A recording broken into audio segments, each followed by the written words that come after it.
Apa? udah di ban ya. Cetapil. Alpha kan? Baksi ya sih tetap nih. Ini gua udah ngejerot tuh. Carmilla aja enggak, boleh.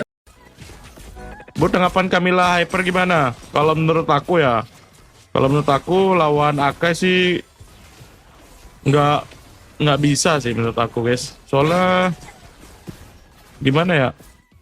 Aku ngeliatnya tuh kemarin sih pas Carmillanya ulti, Akainya ulti tuh bikin lepas atau bikin musuhnya nggak bisa ngetargeting lawannya guys, yang kena ikat.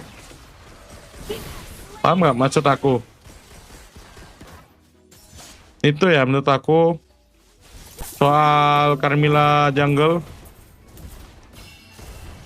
Mungkin bisa kalau semisal lawannya yang nggak punya skill atau mobilitas tinggi, kayak contohnya Baxia tanpa skill 1.